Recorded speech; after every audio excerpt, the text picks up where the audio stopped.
What's good, everyone? OJ here. Welcome back to another video. Today we're talking about Xenoblade Chronicles X, the hype surrounding this game and why it needs to come to the Nintendo Switch. A lot of you guys have watched videos on my channel about Xenoblade Chronicles X and have wondered, okay, well, this game looks cool, I've seen it, but what makes it different? What makes it more than just on the surface level value? Yes, we see mechs, yeah, we see other things, but what are the in-depth discussions on why this game in particular needs to come to Nintendo Switch? Because many of you guys did not have a Wii U and did not play this game. Nintendo was in a very bad spot when it comes to Xenoblade Chronicles X and what happened with that game and the development time period and the history. Had a little bit of a troubled development period, and it took pretty much the whole generation for the game to come out, and it had a staggered release when it comes to Japan and the US, which frustrated gamers. So there was a lot of different things, but trust me when I tell you guys this,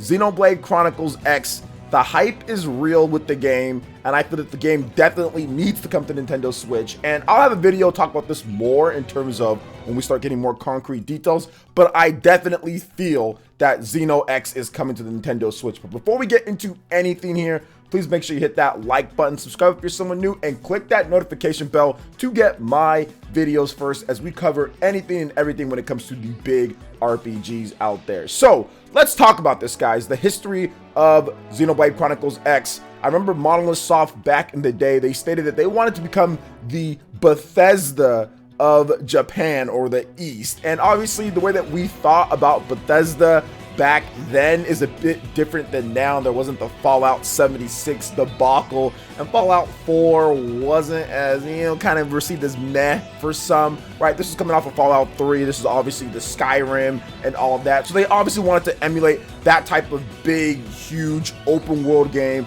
that you can lose yourself in, that there's tons of weapons and fans can just play for years down the line. And to be honest, they accomplished that with Xenoblade Chronicles X. It really is a game that you can boot up your Wii U right now, go back and play and have so much fun and just lose yourself in hundreds of hours of gameplay. Honestly, the most annoying thing about the game would be your gamepad dying over and over and over and over again because you want to just keep playing the game and just keep playing the game because there's so many unique things that kind of hook you into this game that the other Xenoblade Chronicles games just simply don't have. They just don't have this type of sauce, I would say, that Xenoblade Chronicles X has. Now, that's not saying that Xenoblade Chronicles X is way better than all the other games, and I'll have another video talking about what my favorite game is because it's like picking between your children at times, but for me at least. But yeah, it's not saying that. I'm not saying that. I'm just saying that there's a certain thing that hooks you into Xenoblade Chronicles X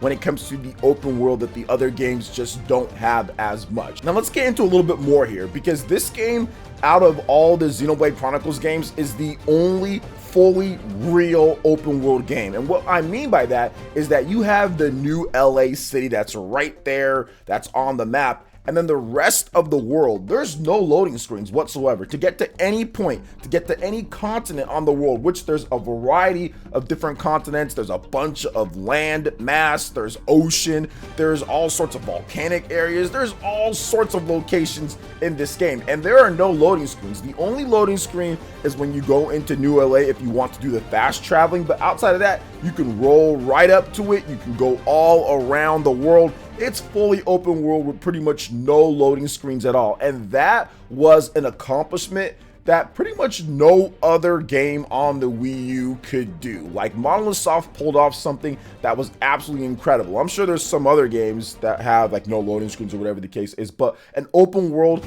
of that size with zero loading screens to where you can go anywhere that you want, that's what made it the true fully open world game. And what I talked about being a little bit more of the sauce, where the other Xenoblade games just don't have that type of interconnected world, and that made Xenoblade Chronicles X just absolutely incredible to explore, to go through, to find what monsters were around the corner, to fight the big baddies in the game. I mean, it was a really cool thing that they did with that. And then you combine it with some of the other aspects of Xenoblade Chronicles X, man. You had a completely unique combat tree with tiered off into 3 different areas to where you can kind of really customize your own avatar to the point to where you really felt that this was your fighter that you wanted to use. It wasn't like, okay, this character is supposed to be this person and then it needs to go in this way with some branching ways. It was like, hey, there are 3 completely different things, and based on how you like to fight, based on what weapons you like to use, how do you like to play yourself,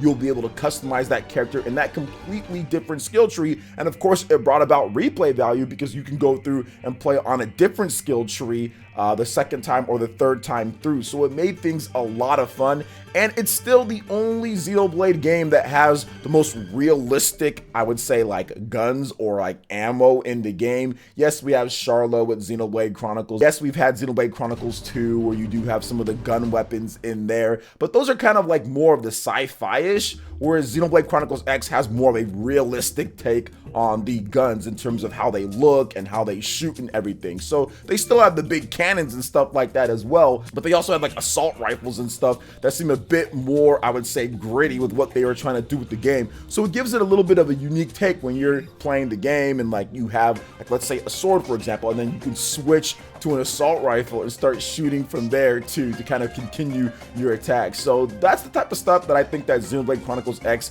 did really well. It blended that unique open world with a fully unique avatar character and also combat tree with the weapons, and it all just kind of fit the grit and the style of the game so well that it made it very memorable in my eyes. And I'll also mention this because I think this definitely needs to be mentioned, but it's the fastest Xenoblade game in terms of just player movement. You can get from one point to another. We're not talking about fast travel, but actual just movement. That's running, jumping, and also using the mechs. Like, it was a speed burner when it comes down to it, and it makes sense. This is what makes good game design. Sometimes you have games that are huge when it comes to the open world, but it's very slow to traverse the world. You can't move very fast, and even then, like, when you do run, it's not that fast, you know, or you need to have like a horse or something like that, or you need to have some type of vehicle to kind of get around to the point to where it would be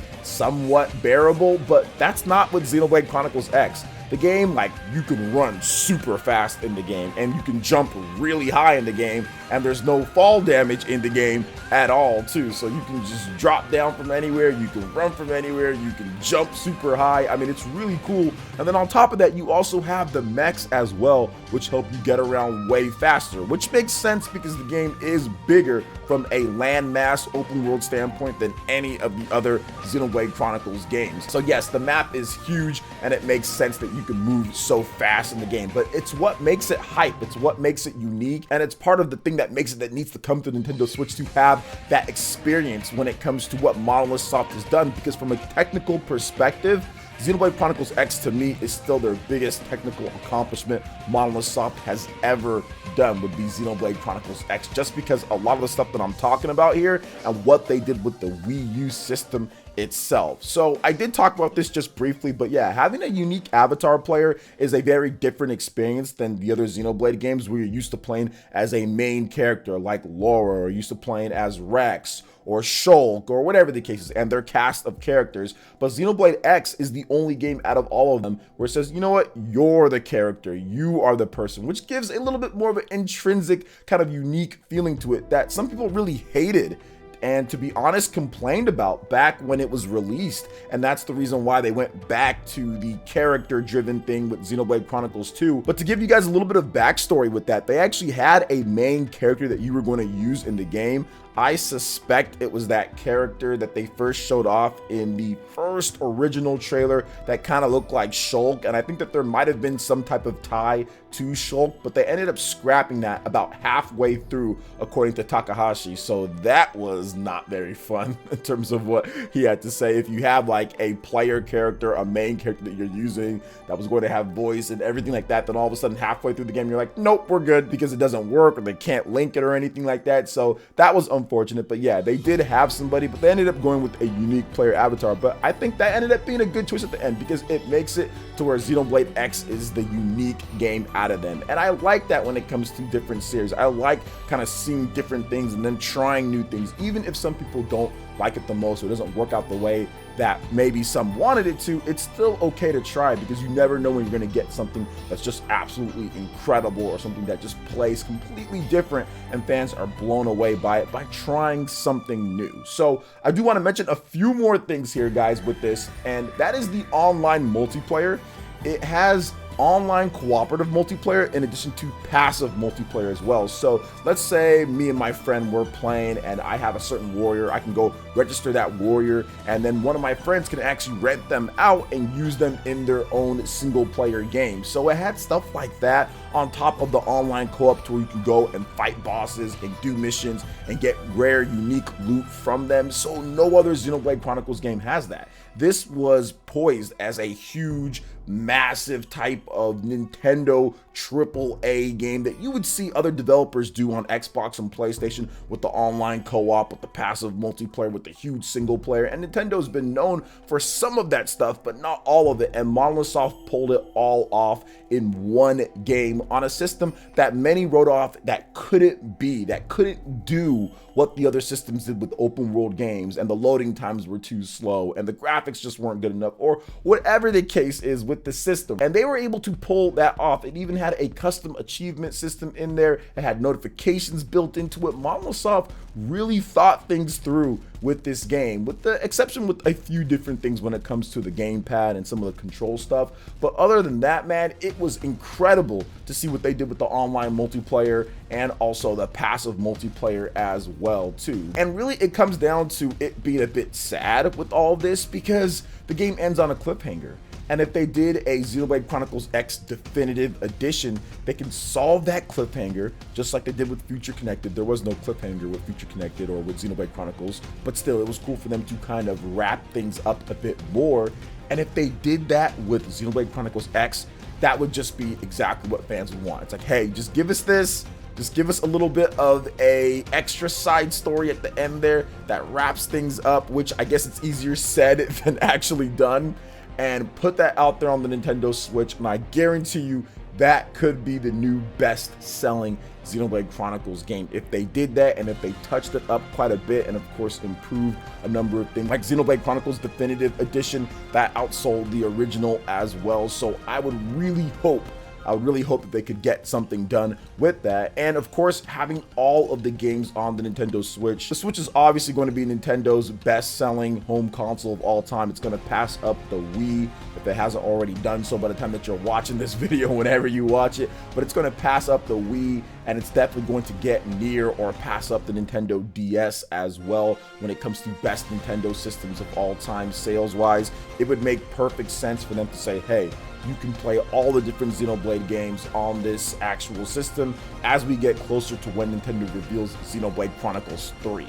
So it makes sense to me, and I think that's potentially what they're waiting for. Maybe we have a Nintendo Direct. Nintendo loves to do this where they say, hey, you can get this game on the Switch, but then also here's this one. I mean, they did it with Bayonetta, right? Bayonetta 1, Bayonetta 2, Bayonetta 3. They've done it before with previous games, so it makes sense to me. There was that kind of lead up with No More Heroes 1 and 2, so I think it makes sense to me at least to have Xenoblade X along with all the other ones. So you can play Definitive Edition, you can play Xenoblade X, you can play Xenoblade Chronicles 2, Torn of the Golden Country, then bam, Xenoblade 3. And what would be super epic, I don't expect Nintendo to do this, but if they did a mega pack when they reprinted the physical copies where you get all the games in one collector's edition, I'd pay an exuberant amount of money for something like that. But I don't know if they'll do anything like that, but that would be really cool for all Xenoblade Chronicles fans out there. But either way, what are your thoughts on this, guys, when it comes to Xenoblade Chronicles X? Is the hype there for you? Do you believe it will happen?